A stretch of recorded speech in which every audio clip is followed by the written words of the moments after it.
মাছের সম্ভাবনা প্রচুর, এর সঙ্গে দুর্ভাবনাও প্রচুর। আমার কর্তব্য মনে করছি দুর্ভাবনার কথাটা মনে করিয়ে দেওয়ার জন্য, কারণ সবাই আমরা দায়ী, যে যেখানে আছি না কেন, ব্যক্তি হিসেবে, দায়িত্ব হিসেবে যাই পালন করি না কেন।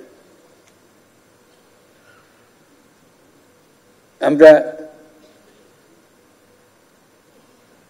এটাকে কিভাবে সম্মান জানাবো প্রতিদিনের ব্যাপারে সকালবেলায় উঠে প্রতিজ্ঞা নেওয়া, আজকে আমি প্রকৃতির প্রতি সদয় হব,